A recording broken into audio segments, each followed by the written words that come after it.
All right. Hi, guys. I'm in complete shock after Joan's first speech here. See if I survive. I'm Nils, exactly. I think I've been an entrepreneur for about 10 years now. Started by complete accident. I met this weird guy at a bench outside an agency I was working for at the moment. And he had just founded a company called Pronto, which today is a digital communications agency. Back then, we were a word-of-mouth marketing agency. We were basically the first agency in the Nordics to start working with Web 2.0 before it was called social media. Basically, what we did was we harassed teenagers on Lunarstorm and Play Ahead. It was a really good business idea. People liked that for some reason. And we built an agency from that. Today we're about 23 people, and I've decided to actually leave the company in about a month from now. We'll see what's going to happen. I've done a lot of different weird things. After meeting this guy, Gabriel, who's still my business partner, I sort of became addicted to ideas and entrepreneurship. So I launched a whole lot of shit, basically. Some of these things worked out, some did not. I think what I'm putting my focus on now is Pronto for another month. One song, the social music app, which hopefully will work out. I have a venture builder called Nils von Heijne, which is also brand new. And a lot of different things. I will not talk about fyllesamtal.se. I used that once. Not good for you. That's a fuck up all on its own, but I'm happy to answer any questions about that later on. I want to focus on these three lower ones, which all represent, well, they represent three different fuck ups, basically. It's Kioskbolaget, Magazine Productions, and U-Tales. I will tell the short stories of these three highly failed ventures. When I was about 23, I guess, I had this friend. He's a farmer and a musician. It's a weird combo. So he's a farmer and a musician, and he has this barn outside of Stockholm. And back then he told me he wanted to build a music studio inside the barn. I thought that's the most amazing idea I've ever heard. I'm going to invest heavily in this idea. All the money I had at the time, which was not a lot of money, went into this weird sort of startup idea. So the idea was build a music studio inside a barn. There were cows on the lower floor, and then a music studio on top of that.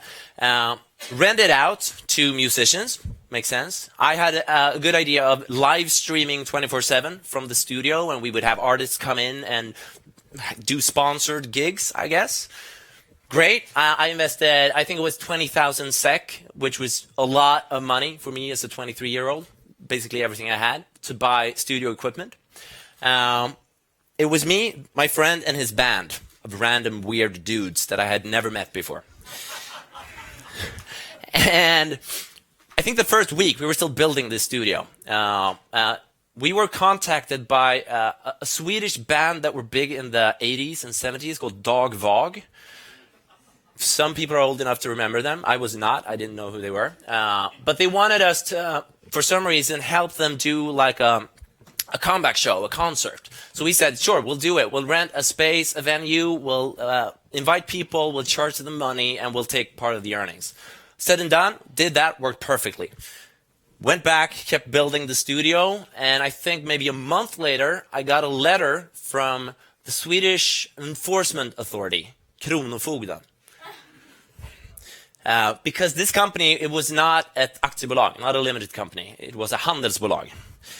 That's fuck up number one. Never start a handelsbolag, because you're personally liable for the finances of the company. And I got this letter saying, hey, you owe some people 30,000 SEK and you have to pay it in 10 days. Or you get a prick, as it's called in Sweden. You don't want to get that. That's bad. I was 23 years old. I was facing this debt. I didn't know what it was from, but I had to pay it in 10 days. And we eventually found out that my friend, or one of the guys in the band, had taken upon himself to sort of continue the success of the Dag Vag concert and book a concert of his own for an artist that was completely unknown, book a venue that was really costly, try to invite people, but no one showed up, and did not inform the rest of the company that he had done that. Instead, he fled the country, went to Norway and just waited. So we couldn't get a hold of him. We just paid the money, tried to figure out what had happened. But that was more than the money we had in the company. So that Handelsbolag went completely bankrupt. That was fuck up number one, Magazine Productions. And yeah, we're never going to see that company again. Fuck up number two. During the early days of Pronto, me and my business partner Gabriel sort of started a new company every week inside Pronto. So Pronto was digital communications, but we could somehow fit any kind of business into that. We had a store selling Japanese vintage clothing. We had a bread delivery service called Änglabröd that delivered bread to people every Saturday morning. And then we founded Kioskbolaget. It literally happened in 20 minutes. We were in the car going from Örebro to Stockholm from a client meeting, and we started talking about kiosks, kiosker, you know, Pressbyrån, 7-Eleven, tiny stores that sell candy and tobacco and magazines. And we were like, why are there only like 3 major players in this space? 7-Eleven, Pressbyrån, and what else is there? Something else. Why doesn't anyone start a new company like that? And we realized there are a lot of these tiny kiosks all around the country that only has one owner. You know, these small red huts where this lonely entrepreneur sells hot dogs to people. So we thought if we buy all of those, we could create a really great company because they have perfect locations in small cities. We didn't really have that much money back then. I think we were 25 around this time. We were in the car, so we'd say, okay, how much does one of these cost? Go to blocket.se, find a kiosk in Enköping for 100,000 SEK, buy it in 5 minutes. So all of a sudden we owned this kiosk in Enköping. And we went there, we met the people who were working there, because there were people working there, and we had to hire them, apparently, because that was the law. So we hired these random strangers we had never met before. This is the actual space. We had this idea of creating a sort of 50s themed kiosk with Beatles music playing all the time. We were really sort of high on concepts back then. So we rebuilt the entire kiosk. Only thing was the people who worked there didn't really understand what the hell we were doing or who we were. These random guys from Stockholm, they had been working there for 2 years. Everything was normal. Then we came in and said, we own this place. You have to play Beatles music 24/7. So we sold candy and ice cream and magazines and stuff like that. We probably had a turnover of maybe 20,000 SEK a month. And then we also sold bus tickets. And that was the law, because there's a local bus company in Enköping, and this kiosk has such a good location that you need to sell the bus tickets there. So we had to sell bus tickets, and every month we'd get a new delivery of bus tickets from the bus company. And we sort of started to feel doubtful about our employees, because we were in Stockholm and they were in Enköping running the show. And we would get calls saying the kiosk is not open, there's no one there, there's a sign saying out to lunch that's up all day. So we were starting to get worried, but before we did anything about that, something really bad happened. There was a break-in in the kiosk the night after we had a new delivery of bus tickets, and bus tickets were stolen for the value of 300,000 SEK. Yeah, that was bad. So basically, we had to pay 300,000 SEK in a matter of 30 days. Our turnover was 20,000 SEK, which almost killed Pronto. We were barely surviving after that. And then, of course, we had to close everything down. Then our employees sued us, so we had to pay them money as well. And now that company's gone. Fuck up number 2, never trust people in Enköping. Fuck up, let's see. There's one slide missing, so I'll talk about that without the visual.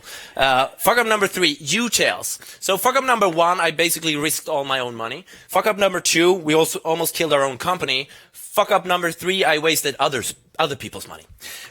Way better. So U-tails, this is 4 years ago. I realized I wanted to change the children's book industry. So we created a website called utales.com where we broke all the rules of the children's book children's book industry. So it was a crowdsourced site. Anyone could create a digital picture book for kids that you could read on the iPad, which had just come out.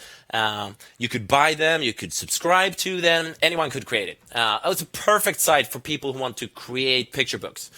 So we had like 3,000 US middle-aged women creating picture books on this website, and no one bought them whatsoever. But we still were really good at exciting people about this idea. So we took on an investment of a little over 1 million SEK for this idea that never took off. And I also built a team. I was super excited about this idea. So I took on anyone who wanted to join. And I needed a CTO, a guy who would lead the development and build everything for me. I met this guy I'd never met before through recommendations. And we said, let's build this company together. Did it for 10 months. Then took on investment, then launched the website. 2 weeks after launching the website, that guy left.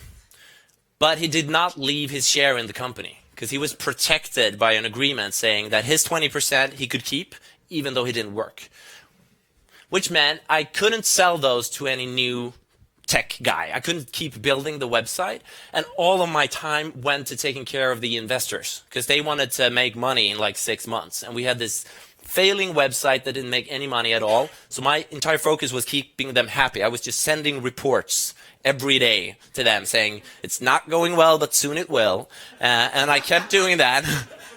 I even kept the company alive for 4 years, making no money, because I felt so bad that I had wasted all of their money.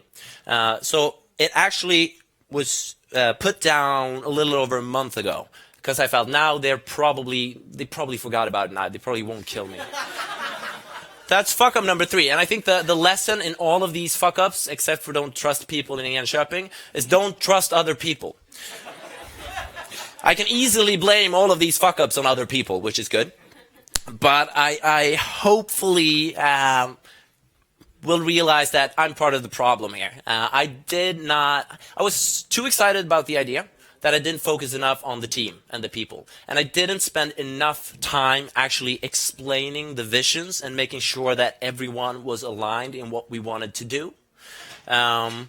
So going from almost wasting all my own money, almost killing my own company, and then wasting other people's money, I think that's the main lesson here. Don't trust yourself, but trust other people. Thank you.